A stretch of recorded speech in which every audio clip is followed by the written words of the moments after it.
Now that we're coming into our winter months, it's really important to start taking care of our chassis and undercarriage of our vehicles.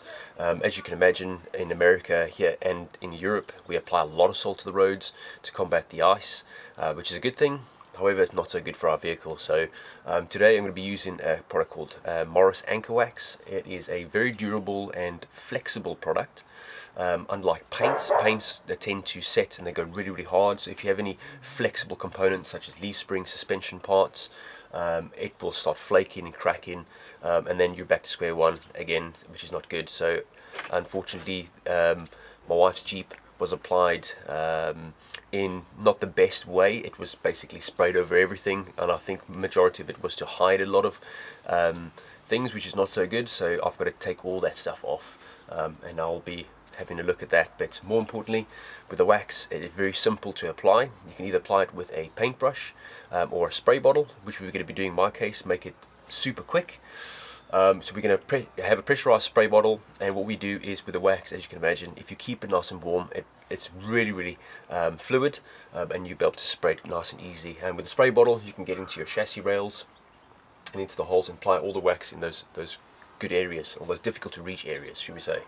And a good example in this wheel arch here is you can see the high impact area where you get a lot of sand and a lot of salt and grit and everything that gets hammered into the chassis here. So this is where your weakest part is, where you'll be starting to form rust. So we're going to apply the wax in those areas. You can basically apply the wax to basically everything, and the great thing about it is it's clear when it sets, so you can still see the rest of your vehicle and you don't even know it's there, which is really nice. With the other products, everything is black, and I guess it looks really clean, but the problem is, you know, you're spraying that over electrical wiring, and then you won't be able to see that, you know, color coding for the wiring, and there's a few cons to that, you know. So with the Anchor Wax, it's nice and clear, very easy to apply. So without further ado, going to clean the chassis first, make sure they're all nice and clean, ready for the wax, and then we're going to get it spraying on. Let's get into it.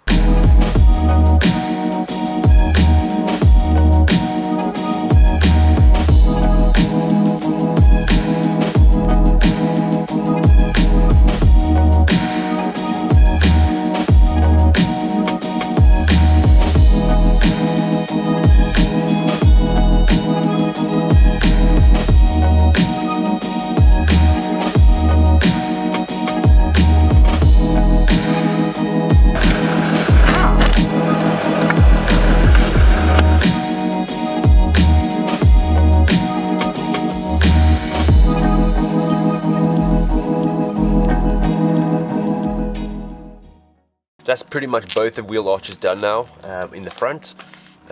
Just took the pressure washer, blasted all the dirt out, got the brush, really agitated everything, and then gave it a good rinse. And then I got the air gun, got rid of the water, and then the heat gun was off that just to speed up the drying process.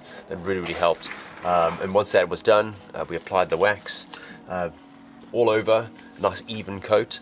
And what you find is when it starts drying out, you'll be able to spot all little bits and pieces that you might have missed. So just dab some on a paintbrush and you can just hit those little hard to reach areas. Best thing to do is try not to cake too much in one area. It's quite easy to do that with the actual spray bottle. You can get a nice squirty bottle, then you can do that quite evenly. But it's nice to have that flexibility where you can just dip some on a paintbrush and just touch up those little areas. And it's definitely worth thinking about doing something like this to your vehicle before these winter months and all that salt starts settling in. So it's been just over a week since we've applied this product, and I wanted to give it a little bit of time. And you're probably thinking it's not enough time. However, you can tell very early on if a product is working or not, and you can tell what the characteristics are going to be. So that's kind of what we have done so far. So the biggest question, has this done its job? It definitely has, and it is very cost effective for what it is. If you have a look at the high impact zones, in the video you'll see that those areas have been absolutely hammered with the grit and the sand, so probably don't waste your time applying the wax in the arches, and mainly concentrate on your chassis and the components that really need the protection from the rust proofing and the wax. the question is, would I use this product again? I probably will in the interim, just to keep everything going, maintain it throughout winter. But moving forward, ultimately, the good thing to go for is probably go for a good Raptor coat. Now that takes a lot of preparation and a lot of time and patience.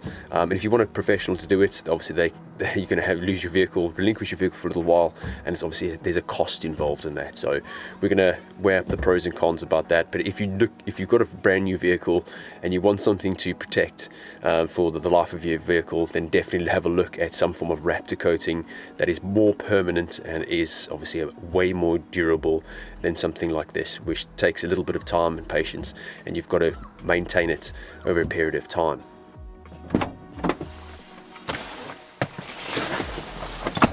So if you liked the video, hit that thumbs up, and if you haven't already done so, please consider subscribing. And if you have any comments or suggestions, please let me know down below. I like to hear from you guys and your knowledge and your experience, and this is why we do this. All the videos here are for free. However, in the meantime, I will definitely see you in the next one.